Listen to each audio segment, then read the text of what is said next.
Con tu puedo y mi quiero, vamos juntos compañero, vamos juntos compañero.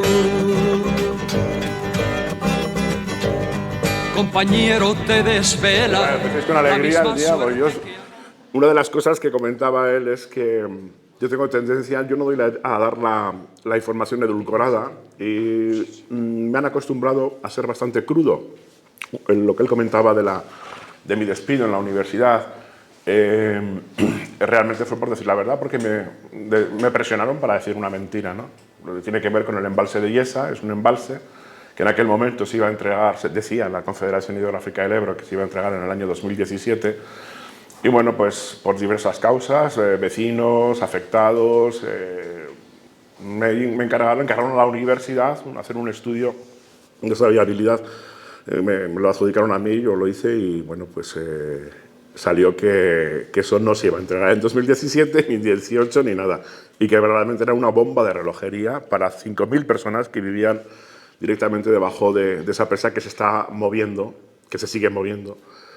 Bueno, el caso es que me llamaron de todo, apocalíptico, no sé qué, como, bueno, en ese momento hubo un cambio en el gobierno de Navarra, dejó de estar UPN y pasó a estar Geroabay con Usue Barcos con otros, y bueno, pues esto fue una revolución y cambiaron un poco las tornas en el sentido de hacer una investigación más profunda desde el punto de vista de protección civil, porque claro, Navarra no puede hacer nada en relación a obras hidráulicas, pero sí a obras de seguridad de las personas.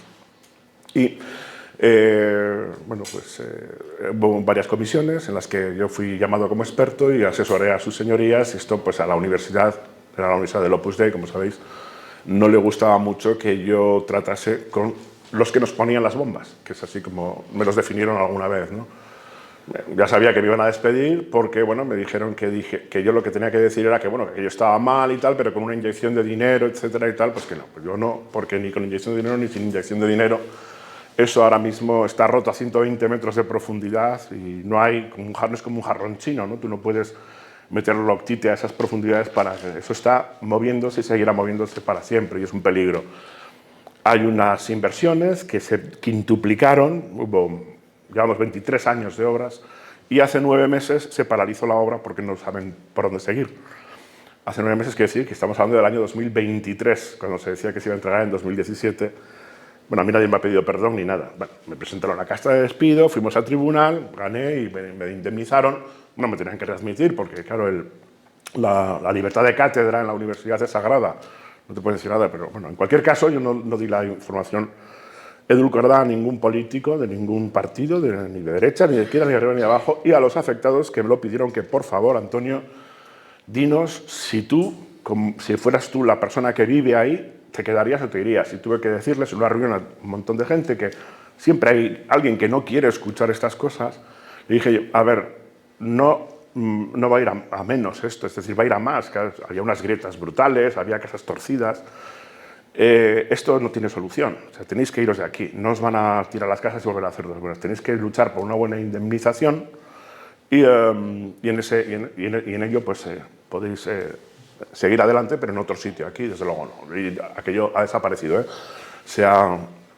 Hubo una expropiación forzosa, se les indemnizó bien, hubo un poco de tejemaneje, lo sé yo porque me tocó, lo siento, pero no era mi intención, porque mi intención era puramente científica, pero tuve que encontrarme con unos presupuestos que vinieron y fueron para maletines en personas muy importantes, ¿no?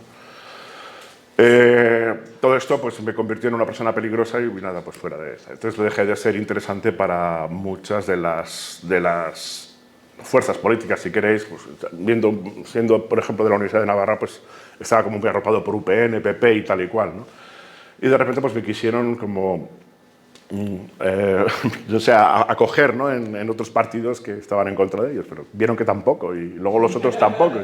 Y al final pues se dieron cuenta de que hay gente que no nos vendemos. Entonces por eso os digo que yo os voy a dar la información sin edulcorar. Sin más, esto era referente a lo que acabas de contar. Y como va a ser esto un poquito largo y quiero hacerlo más corto, porque me han dicho que os voy a contar un poco la breve historia de la energía, voy a intentar saltarme algunas de las cosas que vamos a ver aquí. Esto de la transición verde digital que se nos ha propuesto, qué potencial tiene y cómo lo vamos a poder hacer. ¿Qué está pasando en las instituciones, en los políticos? Porque no solamente fui a hacer lo de IESA, también he estado en la comisión por ejemplo, de la ley, la nueva ley que era la más famosa y la más avanzada supuestamente del Estado, ¿no? La de Navarra, la de la Ley de Transición Energética y Cambio Climático. Y lo que me encontré, se me cayó el alma a los pies, de verdad, ¿eh? Y está grabado en YouTube. Ayer le decía a Hilde que podéis acceder en YouTube a nuestra comparecencia en el Parlamento de Navarra para el tema de la transición. Es terrible, o sea, es decir, estabas viendo que no tenían ni idea de la situación actual, no sabían lo que era la Agencia Internacional de la Energía, ni se habían leído sus informes, ni nada de esto. Bueno, como yo he hecho también estos días, entre ayer anoche y esta mañana, he hablado con algunos de vosotros, ya me he dado cuenta más o menos, he hecho un pequeño baremo que luego calibraremos mejor en la hora de las preguntas y tal, ¿no? Y bueno, creo que hay algunas cosas que no están como bien consolidadas porque realmente o sea, lo que se cuenta en las televisiones y en los periódicos es bastante lejano a la realidad, ¿eh? Vamos a hablar de esa transición energética y digital. Necesita unos minerales clave, que son, por ejemplo, cobalto, cobre, en fin, litio, por supuesto, y qué alternativas tenemos a todo esto.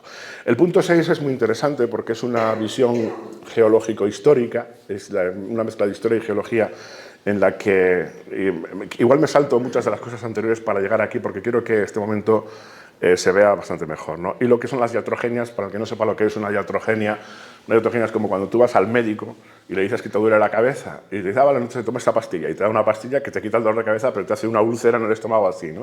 Entonces, bueno, ahora estamos haciendo muchas iatrogenias, ¿no? Estamos utilizando recursos, tecnologías y tal que solucionan uno de los problemas pero están dejando grandes regueros de grandes problemas y contaminación por otros sitios, ¿no? Si me da tiempo, vemos qué hicieron los alemanes, que siempre se nos puso como un ejemplo de transición energética ideal a alcanzar, pero que ha fracasado, ¿no? ¿Y por qué? ¿Y qué otra transición es posible? Bueno, esto que tenéis aquí es la breve historia. Me voy a poner, como a mí se me oye muy bien, me voy a poner de pie, que estoy más cómodo y así lo veo por aquí también, ¿vale? Es la breve historia del consumo energético desde el siglo XIX hasta nuestros días. Bueno, 2021 porque bueno, no salió todavía la del 22 y 23, va a quedar 2 años en este aspecto, ¿no? Y va por colores. Aquí lo primero que tenéis es la biomasa tradicional, como veis, desde que el ser humano es ser humano, desde que salimos de las cuevas, hemos tirado de biomasa. Aquí están las mulas, los animales, nosotros, nuestro esfuerzo muscular, todo aquello que es circular, es decir, que la propia una noria, ¿no? Que mueve para moler el trigo, se mueve con agua, ese agua se evapora, llega a las nubes, llueve, vuelve otra vez. Es todo circular, hay una relación circular y una relación económica. Incluso la caca del caballo sirve para fertilizar, todo hasta aquí es todo circular, ¿no? Hasta la primera revolución industrial. Aquí están los esclavos también, están la mano de obra esclava o explotada, si queréis, o sea, todo lo que sea muscular y, digamos, circular. A partir de 1850, bueno, hay una historia muy bonita que cuento en mis escritos y mis charlas que sucede en Asturias, en la playa de Arnau. Un monje, un fraile, Fray Agustín de Navese, se encuentra una piedra negra que hace las veces del carbón vegetal, que es lo que se usaba hasta entonces. Y entonces, bueno, vio que ardía y con ello podía hacer herramientas, armas de metal, para incluso armas, cañones, etc. Y entonces, en ese momento, Felipe II estaba montando la villa de corte en un Madrid recién conquistado a los árabes, a los moros, que decían en aquellos momentos, y era la villa de Madrid, se estaba montando lo que es la villa de corte. Entonces escribió una carta diciendo que había encontrado una piedra que hacía las veces del carbón vegetal, que se le daba una concesión para la explotación, y le dijo que sí. Y aquí nace el capitalismo fosilista, aquí nace la bestia, ¿no? Aunque hubo muchos siglos que se utilizó muy poquito, poco a poco, esto hasta que llegó a la Revolución Industrial y Jovellanos se dio cuenta de que, y los intelectuales asturianos se dieron cuenta que había una revolución con esa piedra en Inglaterra, en Bélgica, en Alemania y tal, porque Asturias, que compartía esas formaciones carboníferas, podía hacer lo mismo. Y entonces es cuando aparece, que crea el primer tren español, bueno, el segundo, porque el primero es el azucarero de La Habana, que es el tren que va desde Arnau hasta Salinas. Y entonces, bueno, pues se utiliza para sacar el carbón por Avilés. Y bueno, pues en ese momento, que estamos ya hablando de la primera revolución industrial, como veis, empieza a actuar esta nueva cosa que es el carbón, que es esa franja de color gris. Aquí pasa una cosa, se rompe la circularidad, porque estamos utilizando recursos no renovables que metemos en el mix energético. Y entonces mueven máquinas, inventamos mejores máquinas, inventamos una tecnología e incluso empieza ya lo que va siendo lo que podríamos llamar el prototipo de capitalismo globalizado que empieza precisamente en la costa asturiana. Como veis, al llegar a principios del siglo XX, en 1900, la relación ya es 50-50. Tenemos una mitad de la economía de nuestra relación con el planeta es circular y la otra no. Aquí aparece por primera vez en la historia de este planeta una cosa que se llama desecho. El desecho, algo que la atmósfera, que la hidrosfera o que la propia geosfera es incapaz de asimilar, porque no existía hasta ese momento. En los 4.600 millones de años es verdad que ha habido momentos en los que ha habido desechos, cuando pues, las bacterias crecieron y de hecho el oxígeno fue un desecho, que se produjo por una explosión brutal de vida en un momento dado, y es lo que nos dio la vida a nosotros. Sí, como veis, llega la Segunda Guerra Mundial y de repente aparece una cosa que tiene un subidón tremendo, que es el petróleo. Ya existía, por supuesto, tanto el carbón como el petróleo se conocían en Grecia, en Roma, pero no se utilizaban a nivel industrial. El petróleo lo que provoca, a partir sobre todo de la Segunda Guerra Mundial, es un incremento brutal de la cantidad de energía disponible.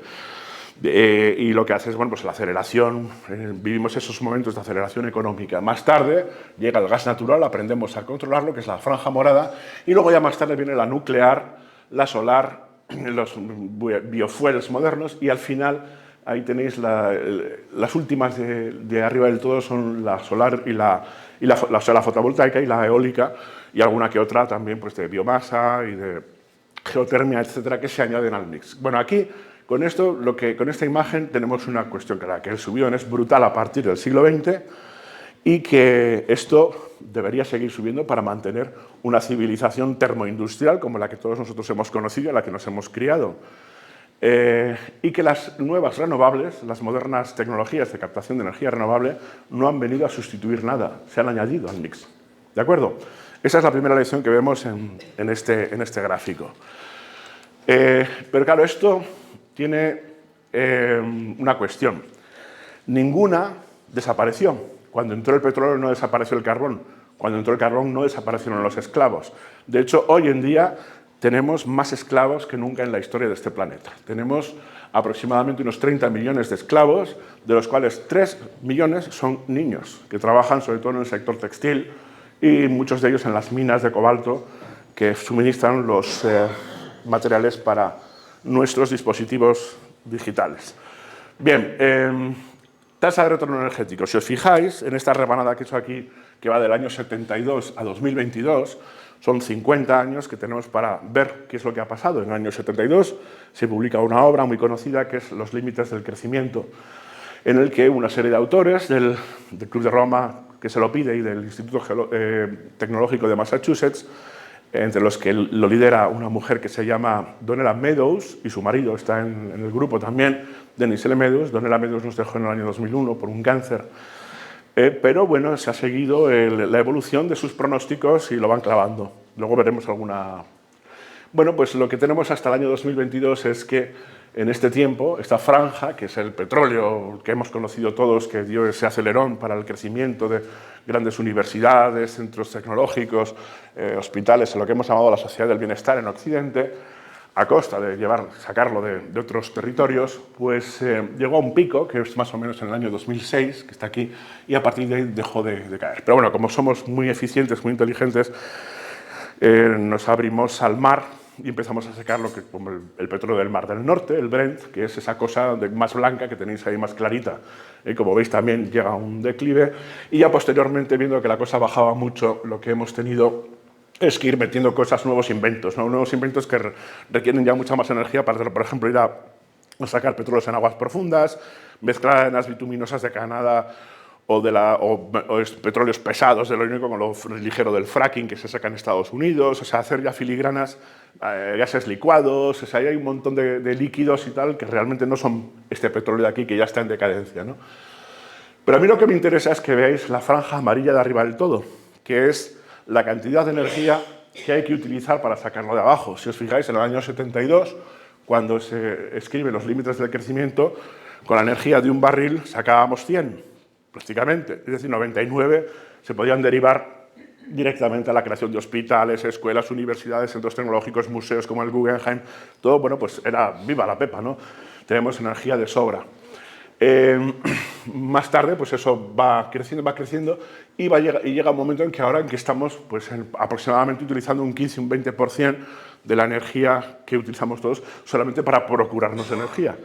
Pero en breve esto va a ser un 30, 40% y ya para el año 2040 o una cosa así, con un barril sacamos otro. Es decir, que ya aquí no hay negocio que valga y no pensemos en términos económicos, como si ponemos el barril a 500 o 600 dólares, da igual, porque eran recursos no renovables y lo sabíamos. ¿Lo sabíamos? Pues sí, en el año 2014 todas las empresas del mundo relacionadas con la extracción de hidrocarburos dejan de invertir porque conocen perfectamente que esto no tiene ningún futuro. Cada vez es más costoso, pero el problema es que la década de 2020 a 2030, que es la nuestra, tal y como anunciaron esos autores que os comentaba de los límites del crecimiento, nos dicen que va a ser una década, que es la que estamos viviendo, crucial para tomar decisiones importantes, porque nos vamos a ver tentados, y es lo que estamos haciendo, a echar cualquier porquería en la caldera para obtener media caloría. Es decir, como necesitamos vivir estamos echando los peores carbones, estamos quemando de todo. Es verdad que hemos puesto renovables, que ya habéis visto son un 7%, eólica y solar de ellas solitas son un 7%, el otro 90, en este caso 93% son cosas no renovables en general, hay alguna cosa, luego lo vemos, pero con esto pues, pretendemos mantener una forma de vida y una sociedad tecnológica e industrial como la que hemos conocido y no va a ser posible. Entonces, lo que hacen es, bueno, pues a partir sobre todo, como comentaba ahora Miguel, del año 2020, después de la pandemia, y ya tenemos 4 años de retrovisor, vemos qué se hizo con aquellos fondos de recuperación y resiliencia, o Next Generation, que tiene fondos Next Generation, lo habéis oído 1000 veces, Europa, que tiene un nombre muy bonito, que realmente es como que estamos pensando en las generaciones futuras, nuestros hijos, nuestros nietos. Pero realmente ese nombre tan bonito encierra algo terrible, y esto es que estas empresas dejan de invertir en esto y lo que hacemos entre todos, pero no solo nosotros, sino lo que hemos heredado de nuestros padres y abuelos, y además lo que le estamos quitando a nuestros hijos y nietos es deuda que va directamente en forma de subvenciones a estas grandes empresas. En un 80 y tantos % vuelven a ser las mismas empresas las que se pasan al sector eólico, solar, etc., ¿no? Es decir, entre todos estamos sufragando el futuro cambio de nicho, de mercado de las grandes empresas, Iberdrola, Petronor, etc. Es así de claro. Es decir, esto solo sirvió para simplemente dejar unas deudas brutales, tanto económicas como medioambientales, a nuestros hijos, con lo cual nos hemos colocado, así conscientemente, gracias a nuestras decisiones sociales políticas y en nuestra gran comodidad, en la primera generación, nosotros, que se ha comido lo de nuestros abuelos y lo de nuestros nietos. Entonces ayer, bueno, veníamos hablando en el coche que cuando escriban en el año 2120, si llega la humanidad, 2124, dentro de 100 años, a hablar sobre aquella gente que vivió en el año 2020, 2024, que eran unos cabrones, porque nos dejaron una herencia cojonuda, ¿no? O sea, fuimos los primeros que nos hemos quemado, hemos volatilizado lo de abuelos y nietos. Así que, bueno, ese es el panorama que tenemos ahora mismo desde el punto de vista energético. Cada vez nos va a costar más utilizar estas fuentes y, bueno, esta relación entre la energía invertida que me devuelve energía se llama tasa de retorno energético. Y, bueno, está estudiado pues, cómo evolucionó desde 1860, llegó a su culmen allá por el año 1950 y si mezclamos todas las fuentes de energía que utilizamos en esa época, vemos que tenemos una media de aproximadamente 1,50 más o menos, ¿no? 1,50 en el momento después de la Segunda Guerra Mundial. En 2022, cuando se cumplen los 50 años de los límites del crecimiento, andaremos por 1,7, 1,8 aproximadamente y ya en breve pues, bajaremos a tasas de retorno en la que la inversión prácticamente iguala a lo que te produce, ¿no? Desde el punto de vista no real. Lo interesante es saber, o sea, el debate debe centrarse en cuál es esa tasa de retorno energético que permite que nosotros podamos seguir viviendo en una sociedad tecnológica industrial o termoindustrial Y bueno, pues hay varios autores que dicen que 1 a 5 todavía podría ser un límite, 1 a 5 podría mantenerse algo parecido, pero ya en una especie de sociedad estacionaria que no crece, sino que se mantiene, y por debajo pues iría creciendo. Sabéis, todos los sistemas naturales, bacterias, manadas de ñus o sociedades como las nuestras, con tasas de retorno por encima de 1, pues pueden ir creciendo, pero con tasas de retorno energético por debajo de 1 van desapareciendo, se van descomplejizando hasta que desaparecen o se extinguen, ¿no? Bien, este es el consumo de España en el tiempo. Como veis, el máximo se produce en el año 2008, de carbón, petróleo, gas natural, etcétera, ¿no? Y a partir de ahí sigue cayendo. Pero si nos fijamos en la electricidad, vemos que también sigue cayendo. No sé si lo sabéis, pero ayer pararon las nucleares. Bajó el megavatio hora a 0 euros.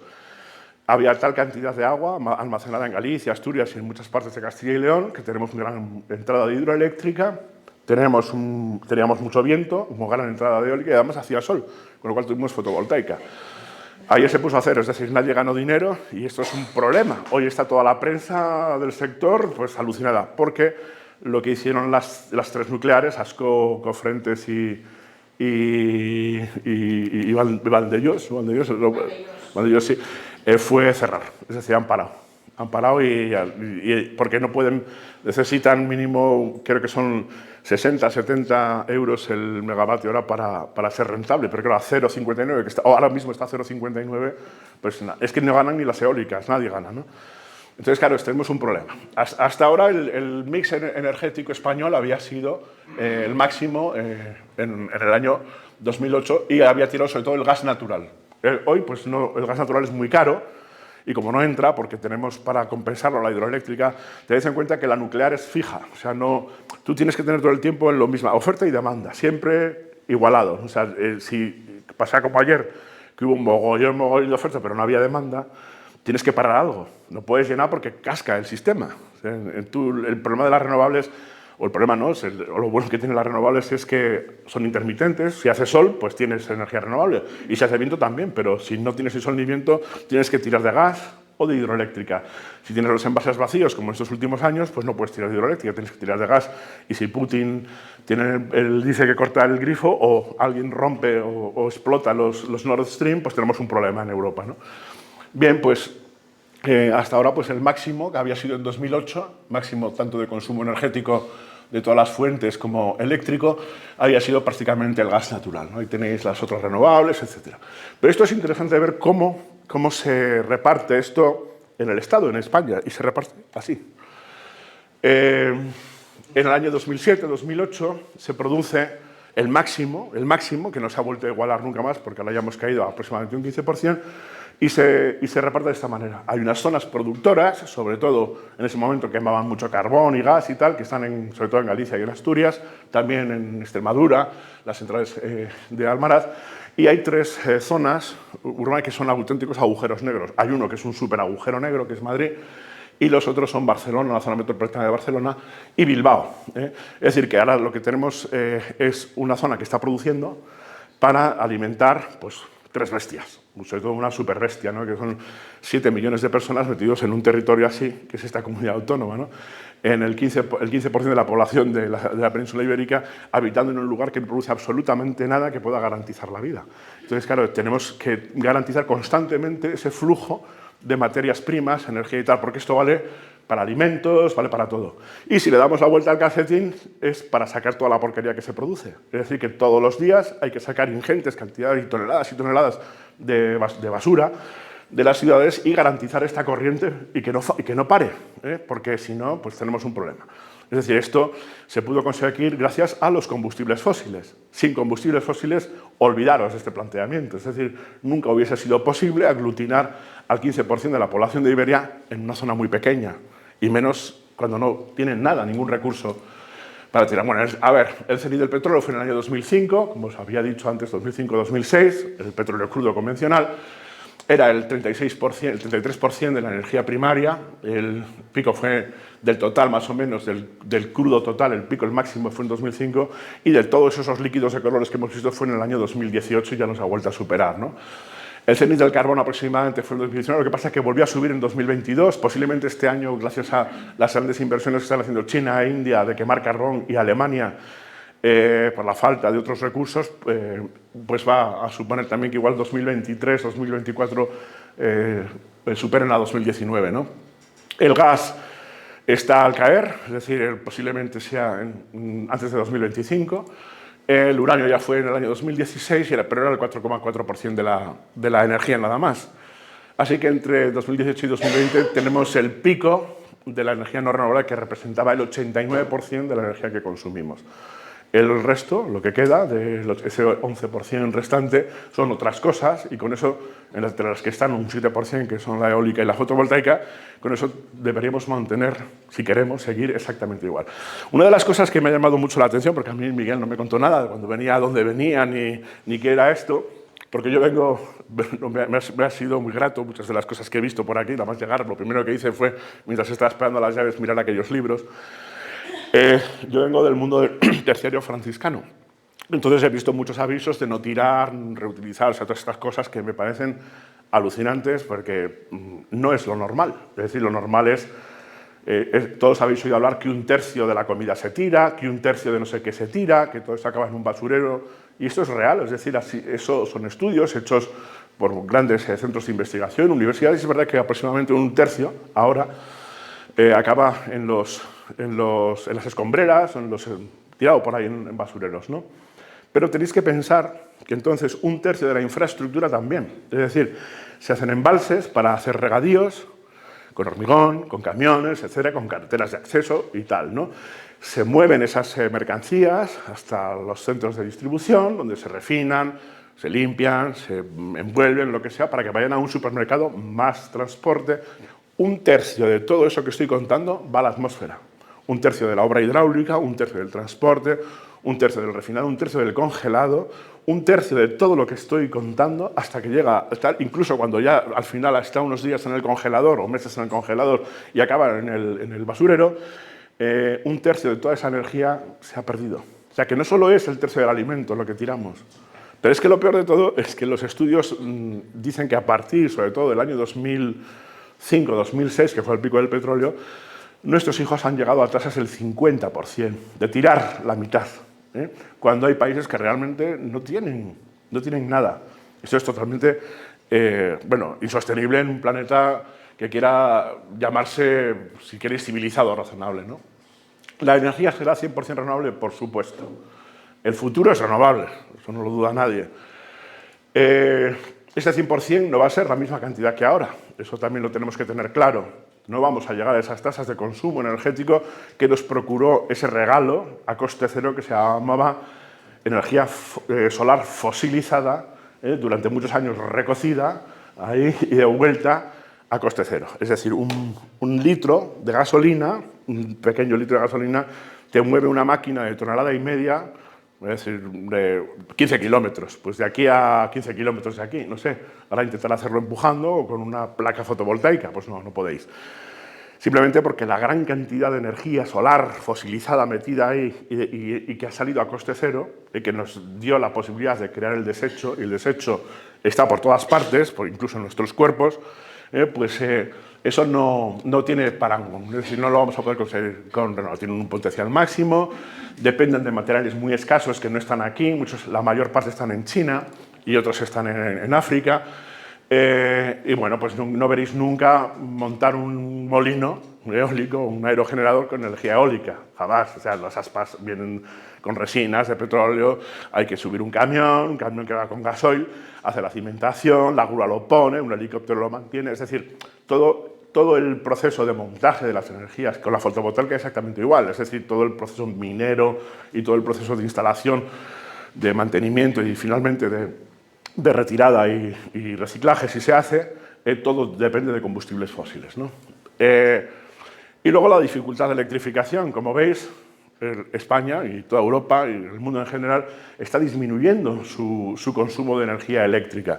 Podéis decir, ¿no? ¿Esto por qué? Bueno, puede ser por muchas causas. Igual somos más eficientes, igual consumimos menos y hemos aprendido a ahorrar más y mejor, no somos tan derrochadores como hace 3 lustros. Bien, hay una serie de causas, pero el caso es que disminuye Y lo que tratan las grandes empresas, Iberdrola y compañía, es de electrificar la economía. Va a haber muchos sectores de la economía que se puedan electrificar sin problema. Va a haber algunos que va a ser muy costoso y va a haber algunos que va a ser imposible electrificar, ¿no? Por ejemplo, el transporte autónomo. Es decir, no vamos a disponer todos de un Tesla. Primero, porque no hay minerales para hacerlo y necesitaríamos unos 7 planetas, como el planeta Tierra, para que estos 1.350 millones de vehículos autónomos se pudieran electrificar. No lo vamos a poder hacer y además no va a ser bien repartido, sino que habrá quien pueda, si escogemos una dirección, digamos, a ahondar más en el capitalismo, cada vez con más desigualdad y más excluyente, pues habrá gente que sí que se lo pueda pagar, pero habrá mucha que no pueda. Y el mantenimiento de las carreteras pues no va a hacerse con litio, ni se va a hacer con energía eólica. No existe el asfalto eólico ni el asfalto fotovoltaico, Eso es petróleo puro.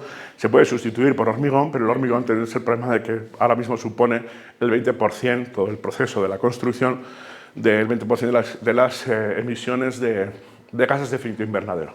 Bueno, a todo esto surgen una serie de negacionismos en el mundo político y en varios mundos que se niegan a admitir que esto sea así. Yo lo he llamado negacionismo teórico y negacionismo dopado, ¿no? Y eso me lo he encontrado sobre todo cuando he participado en las Cortes de Aragón o en el Parlamento de Navarra, en el Senado, o bueno, directamente en charlas o lo que sea, hablando con gente que quiere seguir. O sea, es que claro, es normal. Yo quiero seguir viviendo como he vivido hasta ahora y quiero ir a la nieve, si la hay.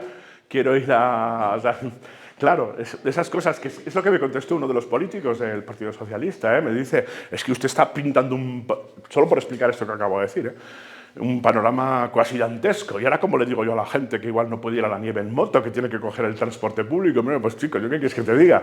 Igual es que ni hay nieve cuando...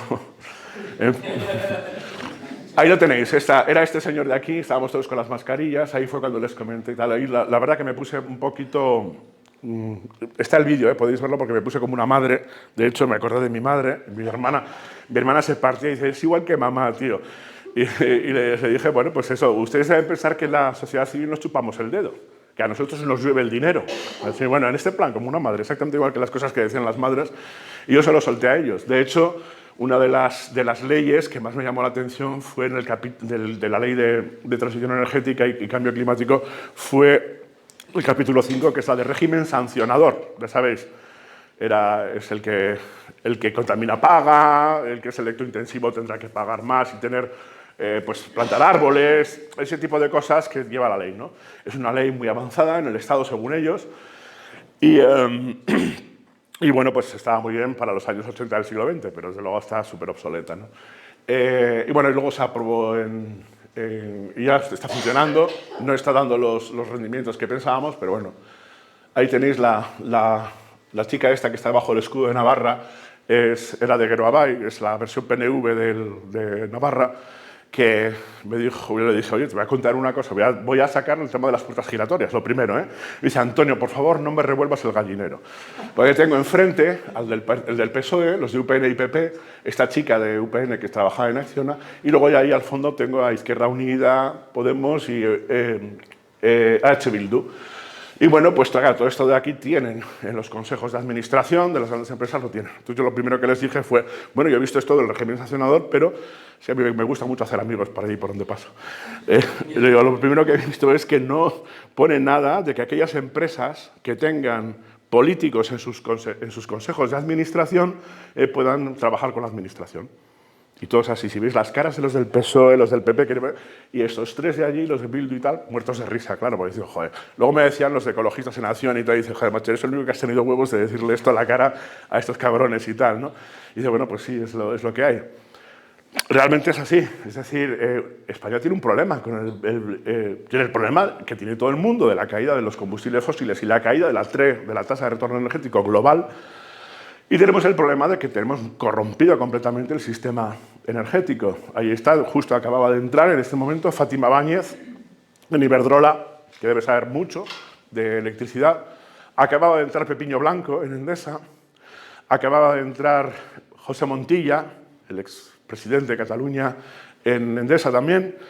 Bueno, y Carmona, que iba por las televisiones dando clases de ética y moral, acababa de entrar en Iberdrola también, ¿no? Bueno, pues justo, es que me pilló justo, o sea, habían pasado unos días de todas estas entradas, porque fue justo cuando la pandemia aprovecharon para meterlas ahí. Es decir, así no vas a ningún lado.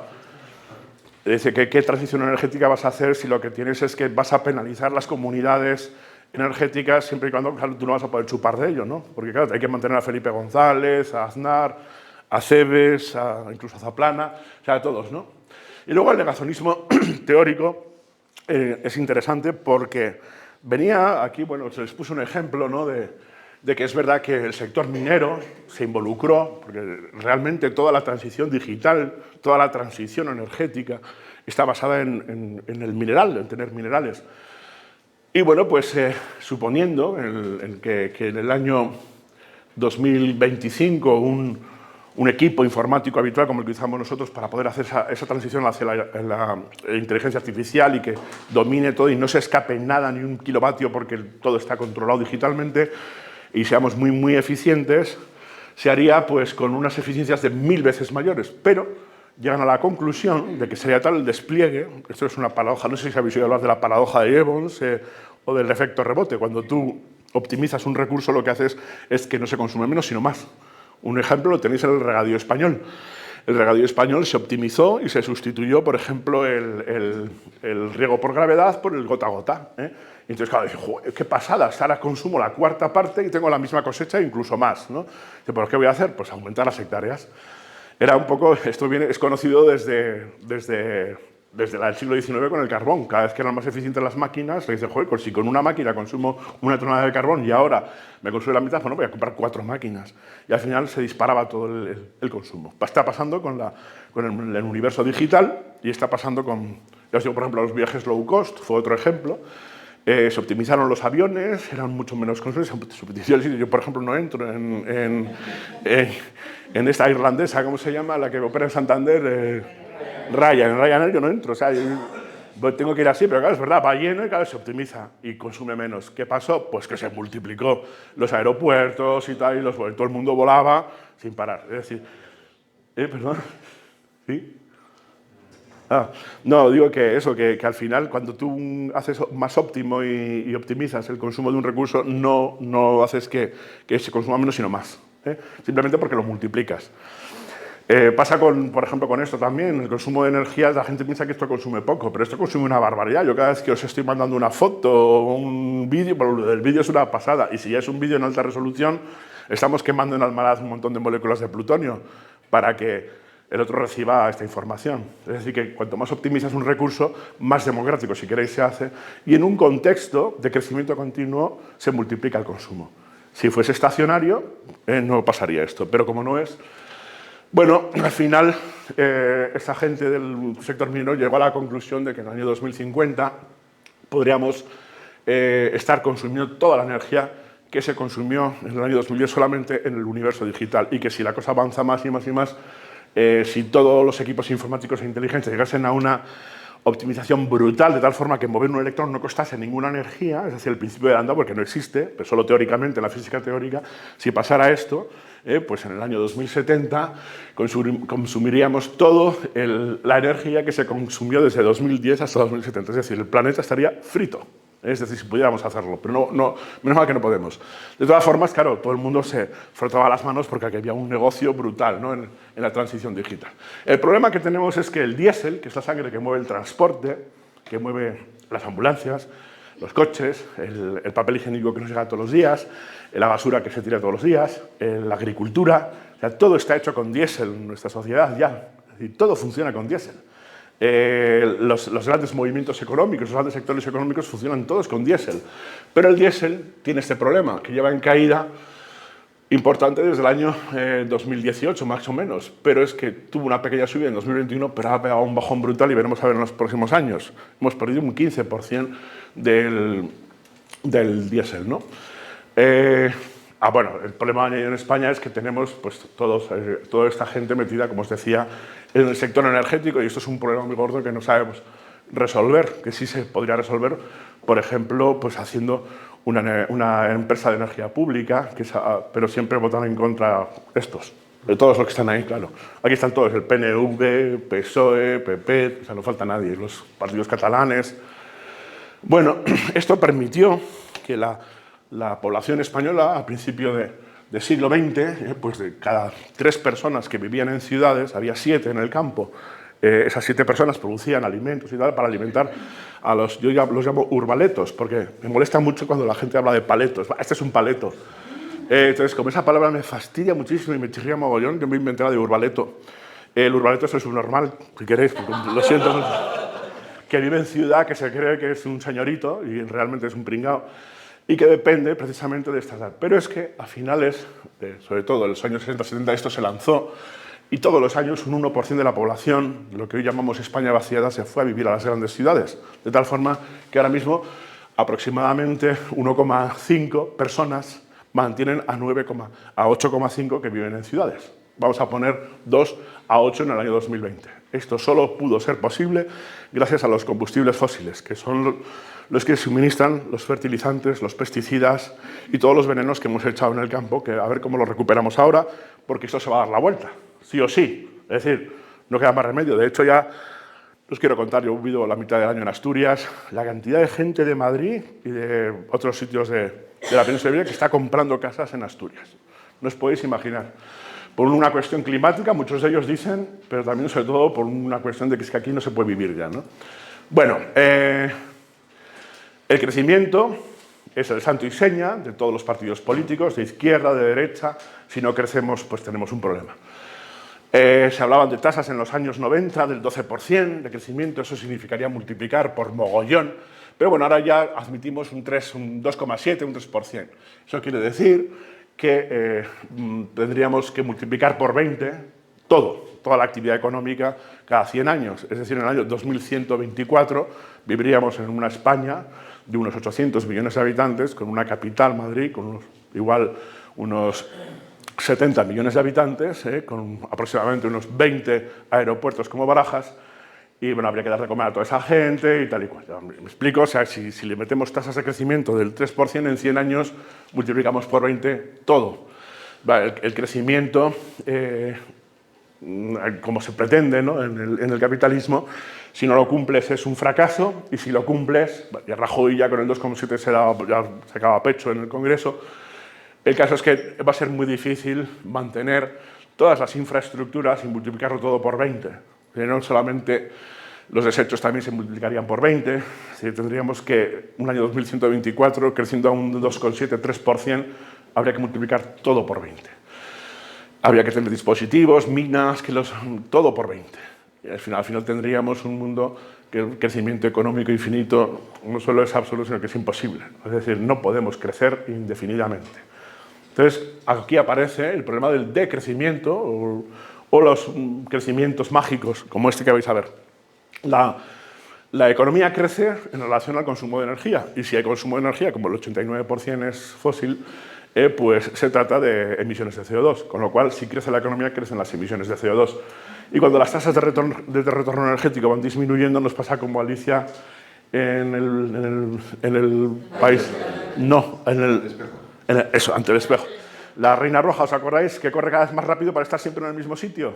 Bueno, pues eso nos está pasando. Cada vez emitimos más mierda, que es la década esta del 2020-2030, para seguir en el mismo sitio. No podemos crecer.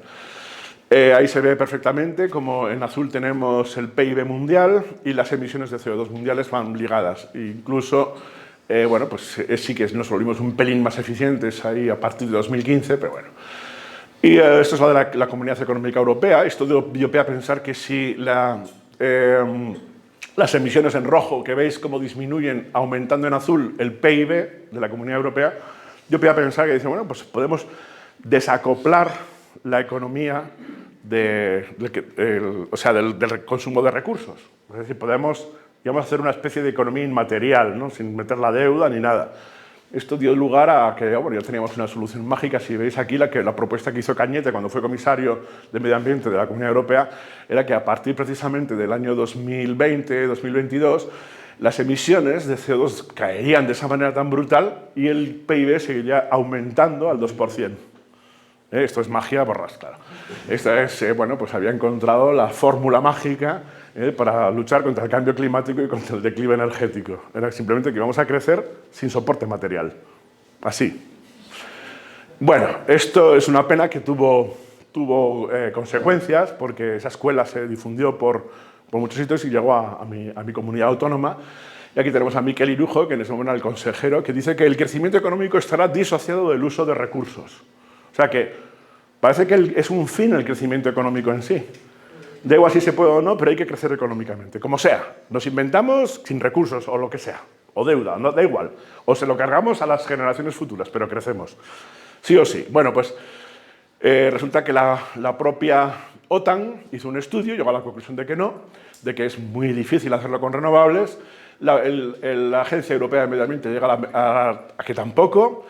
Se pide un estudio que abarca 835 artículos que hablan del tema de la relación que hay entre el PIB y el consumo de recursos, llegan a la conclusión de que tampoco, de que eso no es posible, y bueno, finalmente se ve el truco. Y el truco lo presentó la Agencia Internacional de la Energía, que como sabéis es un órgano consultivo de la OCDE, que asesora a todos los gobiernos, excepto al gobierno de Navarra, sobre todo a los que estaban allí presentes, sobre las cuestiones energéticas, para que tomen decisiones. Todos los años publican un informe, pues este año está la cosa así, hay tanto petróleo, hay tanta electricidad, lo que sea, ¿no? Y en el año 2013 presentaron esto que va desde el año, ese cuadradito rombo es el año 1971 y el redondelito es el año 2012. Hacia arriba es el consumo de energía. Y hacia acá el aumento del PIB, GDP en inglés. Fijaros en la Unión Europea, cómo va creciendo el consumo de energía con el aumento del PIB, hasta que llega el batacazo de 2008, se caen los mercados, colapsa el sistema financiero y se produce esa caída que veis tanto en Estados Unidos como en la Unión Europea. Y de repente, magia, aumenta el PIB y disminuye el consumo de energía, ¿lo veis, no? Ya está solucionado. Nos estamos desacoplando. El truco está en rojo, se llama China. Y es que todos nuestros procesos industriales, sobre todo los más sucios, los mandamos para allá. Como era barato llevar y traer a kiwis, aguacates, carbón o baratijas de plástico, pues todo se hizo allí. ¿Y qué hicimos? Nos cargamos la clase media europea. Así que, como veis, ¿qué pasó? En esta viñeta de Faro de Vigo, que me encantó, dice muy bien lo que está pasando. Pues al final nos cargamos la clase media, es decir, y sobre todo la endeudamos. Y lo permitimos. Y nos quedamos eso, pues, tirando de deuda. Aumentó el número de pobres de tal forma que también, sobre todo a partir de 2020, se incrementó mucho la ganancia de los ricos. Aumenta mucho el número después de la pandemia, aumentó mucho el número de millonarios. De hecho, ahora mismo hay 4 personas en el Estado español que tienen tanta riqueza como el 30% de la población que está en riesgo de pobreza, que son 15 millones de personas, viene a ser algo así como la población de Madrid, Madrid y Cataluña juntas, las 2 comunidades autónomas, y son Amancio Ortega, su hija Marta Ortega, de Inditex, ya sabéis, Joan Roig, que es el de Mercadona, y yo. Entre los 4 tenemos... yo soy este de aquí, el que está entre los 4 tenemos tanta riqueza como todos los 15 millones de pobres o en riesgo de pobreza en español. No me voy a meter en más, pero bueno, el problema de los minerales, sabemos que para hacer esa transición basada en los minerales vamos a necesitar este cobre, vamos a necesitar este litio, vamos a necesitar este cobalto y disponemos de esto hasta 2030, que sepamos de las minas, porque no queda centímetro cuadrado en este planeta que no sepamos los recursos que tienes. Y rara vez encontramos algo, y cuando encontramos una brizna salen todos los periódicos, se han encontrado un superdepósito de petróleo en Marruecos, que nada, son 2 gotas y tal. Y bueno, y aquí tenéis el cuál va a ser la evolución según el GTK, que es uno de los mejores servicios geológicos, el de Finlandia, pues que nos dice cuál va a ser, por ejemplo, la disponibilidad de cobre. Hablando de cobre, que es el cuadradito rojo, ese cuadradito rojo, fijaros, en 1895, la energía que había que gastar para obtener 1 tonelada de cobre.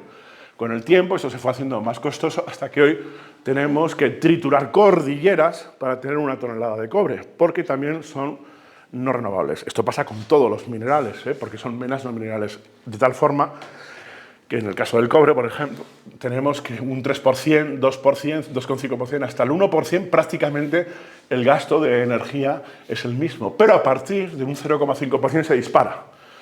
Y la minería no existe, solo existen dos tipos de minería energéticamente, la del diésel y la de los esclavos. Y esa es la que está, las dos que conocemos. Sí que hay un prototipo en Australia para una minería eléctrica, pero automatizada, pero no funciona. Así que los precios se disparan y bueno, pues los altísimos. Y yo con esto voy a terminar, porque ya me estoy pasando bastante de tiempo, me parece. Hay tiempo, sí. Bueno, son las 11. Os voy a explicar la historia de este planeta en 5 minutos. 4.600 millones de años en 5 minutos. Mirad, esto que veis aquí, esa planeta Tierra, en toda su evolución, ¿lo veis eso verde? Eso es el carbonífero. Esto es la extinción pérmica. Aquí empieza la tectónica de placas, viene el meteorito y se carga a los dinosaurios y desaparece toda la vida, ¿no? Bueno, empezamos otra vez. Se forma la Tierra, Pangea, se separan los continentes, llega el carbonífero, todo se vuelve verde, tenemos kilómetros de humus, ese humus en tierra con la tectónica de placas que empieza ahí, se recuece y nos devuelve a coste cero. Eso fue la desaparición. Esa es la evolución de nuestro planeta, así vista en un pispás. Pero vamos a que tenemos varias capas. Ya sabéis, en esta zona del universo, lo primero que se formó fue el núcleo, porque por acreción los materiales más pesados, como el hierro y el níquel, se van para abajo. Luego vienen un poco más ligeros, pero todavía aluminio, silicio, y forman el manto. Y ya finalmente la corteza y los más ligeritos, la hidrosfera, la atmósfera y la magnetosfera. Pero esto no se quedó ahí. Esto tardó, manto, núcleo, corteza, magnetosfera, hidrosfera y atmósfera, tardó aproximadamente 4.500 millones de años en producirse. Pero pasa algo, hace 4.000 millones de años aparece una cosa por aquí que se llama vida. Creemos que tenemos resquicios de que existe la vida. La vida conforma una nueva, si queréis, una nueva capa, y que es la biosfera, a la que le debemos el nombre a Vladimir Vernadsky, que era un geoquímico ruso, que luego con uno que seguramente conoceréis más, Teilhard de Chardin, le utilizó el nombre de tanto de noosfera, que es la esfera de conocimiento, como biosfera, heredada de Vladimir Vernadsky. Esa noosfera del conocimiento abarca ya todo el planeta y se transmite a través de los seres vivos como lenguaje. Pero aparece también la tecnosfera cuando aparece el ser humano. Incluso en algunos primates ya hacen algunas herramientas, etc. Del hacha, que sirve para cortar madera, hasta los grandes servidores de Google, estamos hablando de tecnosfera. Bien, esto pasa hasta hace 300.000 años en los que una cosa nueva, que es el cuerpo humano, se diseña sobre todo con ciclos de luz. Luz, que es noche-día, y ciclos de invierno-verano y tal. Así que aparece este diseño, hace 300.000 años, el Homo sapiens. Y por primera vez en la historia, la noosfera, o la esfera del conocimiento, adquiere un soporte físico, que es el cerebro humano. Con lo cual ya podemos hablar que el repartirse el ser humano por todo el planeta, al núcleo, atmósfera, bueno, y todas las capas, se le añade la noosfera o esfera del conocimiento de la que hablaba Teilhard de Chardin. Hace 14 años, hace 14 años, el año 2010 supone un ecuador fundamental para la evolución de este planeta.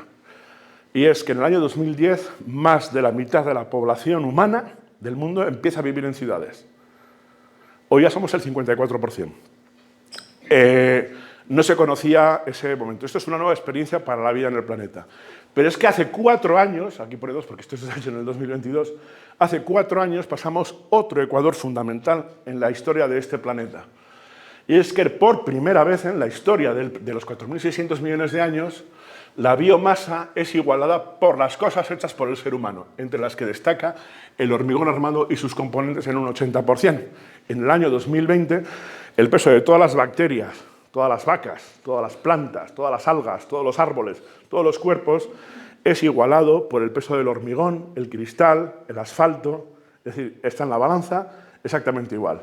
Este nuevo ecuador trae una serie de cosas muy importantes, porque aunque tiene un más menos 6, puede haber sido en 2013, puede ser en 2026, pero esta investigación lleva a estas conclusiones, nos lleva a que bueno, pues el capitalismo ha llegado a un momento en que le pasen cosas como estas, que tenemos esta sal del Himalaya que está muy de moda, que tiene 250 millones de años, que se formó en el primer mar que hemos visto en la parte interna de la Tierra, la parte de la Tierra que se forma al principio cuando se separan los continentes, justo cuando llega antes de la caída de la exuberancia verde, del Carbonífero, pero me caducó en 2019. Como hay que tener mala suerte, ¿eh? Bueno, yo la sigo usando, ¿eh? Entonces, bueno, aparece el desecho se extiende por todo el planeta. El desecho, como os decía, aparece cuando rompemos la relación circular con el planeta, aparece ese desecho se extiende por todo el planeta de tal forma que ahora tenemos varios continentes de mierda, de plástico, dando vueltas del tamaño de Francia, por ejemplo, uno en el Atlántico y otro en el Pacífico. Y aparte, bueno, pues esas nuevas corrientes que hemos creado, corriente del Golfo, corriente de los ríos, etcétera, nosotros hemos creado esas corrientes, como hemos visto en la imagen de Madrid, entrar y sacar cosas a base de diésel, de combustibles fósiles. Se crean nuevas corrientes. Nuestros cuerpos empiezan a formar parte de esas corrientes. Una de ellas son los microplásticos. El microplástico, nosotros nos comemos aproximadamente, cualquiera de nosotros, una tarjeta a la semana, unos 5 gramos de microplásticos a la semana.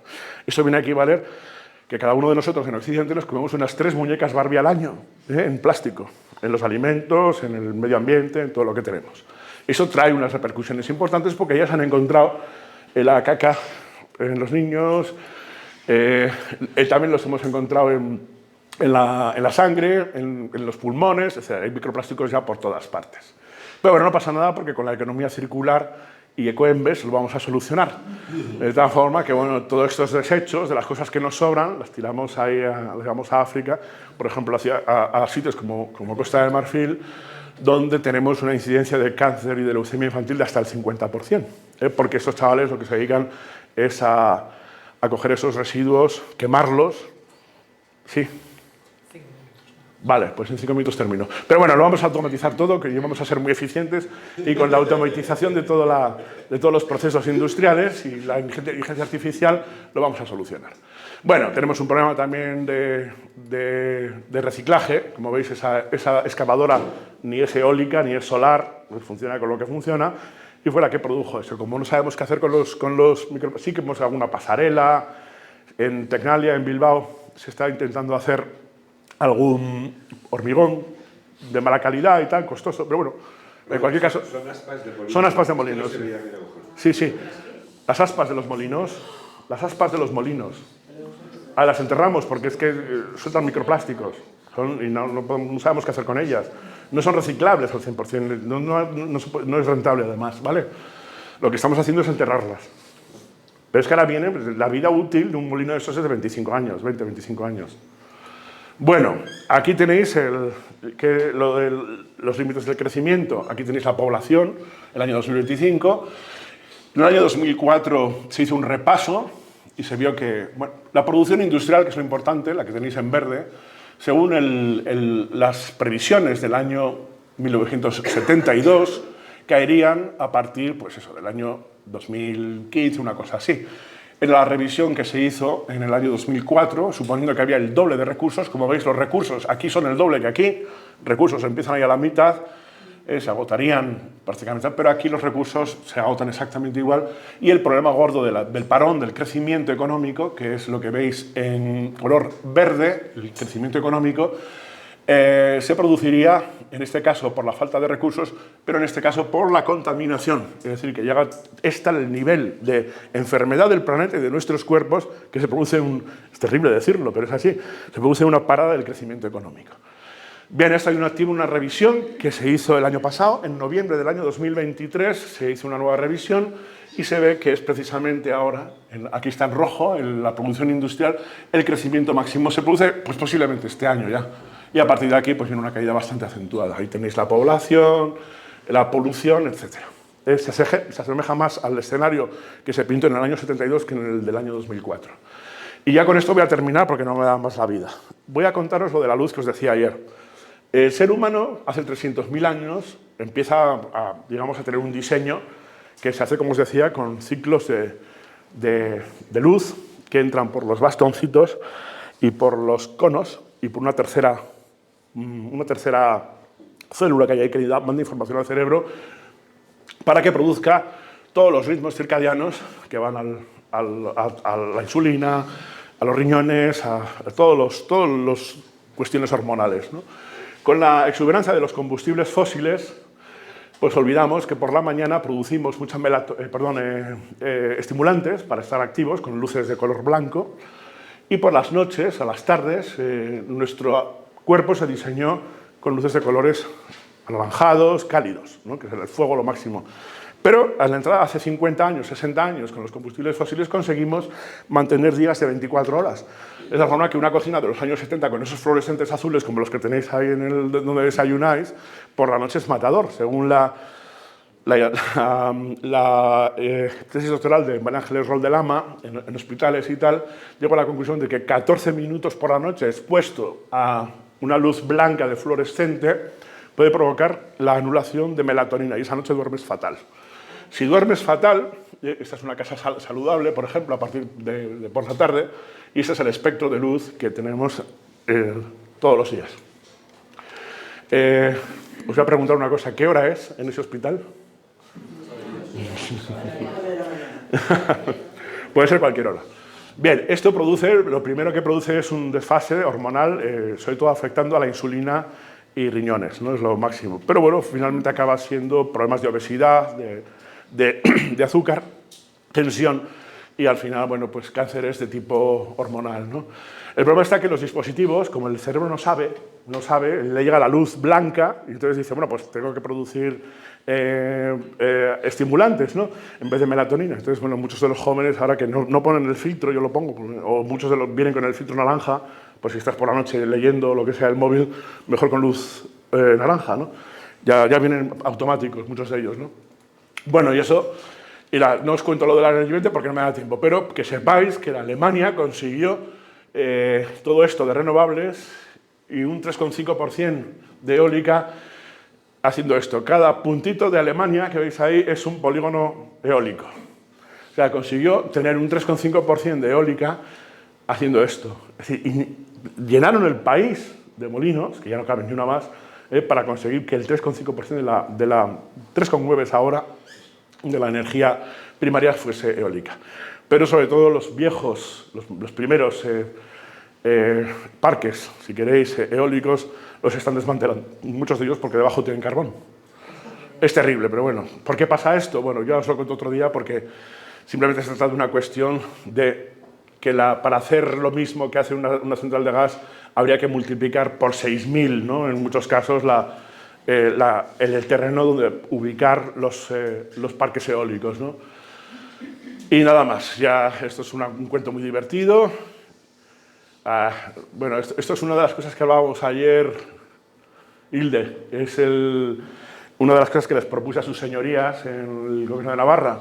Nosotros no nos pasa como en La Palma, esto que veis aquí son unos hilos con ofita. Ofita es esa roca volcánica del Trías que está tirada por las vías del tren, que es el balasto del tren. Una de las zonas más productoras de ofitas es Navarra. En Navarra hay varias minas de ofita, de canteras, vamos, de extracción de ofita. Cuando estuve en La Palma, bueno, pues allí tienen a medio metro de profundidad ya hay 600, 700 grados, y a 1 metro hay 800 grados en la Nueva Fajana. Tienen 100 años de geotermia estupenda para meter agua, sale ya y entra una turbina convencional y produce energía eléctrica, porque La Palma, 80.000 habitantes, solo tiene una central que es de gasoil, la que está al norte del aeropuerto. Bueno, pues la Comisión de Geotermia para la Resiliencia y Recuperación de La Palma contó con esto. Nosotros no tenemos rocas volcánicas en el norte de España, ni siquiera en la península, que haya actividad volcánica ahora, pero sí podemos hacer una cosa, con los excedentes de energía, como ha pasado ayer y hoy, porque hay mucho viento, en vez de tirarlo a la red, lo que podemos hacer es calentar unos hilos de esa roca que puede llegar hasta 700, 800 grados, y depende del tamaño de esos hilos, mantenerlo caliente. Así que cuando falte el aire, tenemos ya una batería natural sostenible hecha con material de la zona. Y además tiene precedentes, porque la industria láctea utilizaba la ofita, por ejemplo, en la pequeña confección de cuajada, quesos y tal y cual. Incluso la metían en la cama para calentar la cama. Y había muchas, en herrerías antiguas también se utilizaban estos materiales. Ya me callo y nada más. Os iba a decir aquí un resumen de todo lo que hemos visto, pero muchísimas gracias por la atención. Sí que me gustaría igual resaltar un poco las palabras de A.R. Siders, que supone un quebradero de cabeza para los grandes desarrollistas. Esta mujer Fue pionera desde la Universidad de Harvard. En agosto de 2019, tras las inundaciones de Tafalla con muertos y declaración de zona catastrófica, nos pidieron colaborar en un libro que se publicó muy bonito y yo saqué a relucir la retirada estratégica. Retirada estratégica no solamente geográfica, retirarnos, por ejemplo, de las llanuras de inundación, retirarnos de zonas como Yesa, que hemos hecho sin sentido, y en un contexto de declive energético y cambio climático, pues son bombas de relojería. Entonces ya va a llegar un momento que tendremos que desandar lo que anduvimos mal. Y yo me vi que no era el único. Por fin, o sea, desde Harvard estaban hablando de esto ya. Es decir, hay que retirarse. No salimos todos los días por la mañana con un escudo y una lanza a pelear contra el mundo y la naturaleza. No, venimos a resolver problemas, a colaborar unos con otros y reconocer que aquellas cosas que hicimos mal se hicieron mal. Entonces, habrá que llegar a acuerdos con las personas que les obligamos a vivir en las llanuras de inundación y ahora cada cierto tiempo tienen que echar un asco todos sus barrios y sus viviendas y quitar de allí, dejar el espacio del río, que es del río, y que ellos vayan a vivir a otro. Y sí, lo sufragamos entre todos, pero bueno, ¿qué le vamos a hacer? Porque podemos estar peleando por cada centímetro a base de dinero, gastar mucho dinero, perder vidas, o ser razonables y hacer la retirada estratégica y no verlo como una derrota, sino verlo como una herramienta para proporcionar a las comunidades mayor tasas de bienestar. No sé si me explico, vamos, es decir, que muchas veces el dar marcha atrás, vosotros lo entendéis muy bien porque desde el mundo en el que vivís es fácil de entender, pero no os penséis que los tecnócratas lo viven así de fácil, ¿no? Y nada, muchas gracias por la atención y ahí tenéis la dirección. La misma suerte que a mí prometiste y prometí encender esta candela. Prometiste y prometí encender esta candela. Con tu puedo y mi quiero. Vamos juntos, compañero. Vamos juntos, compañero.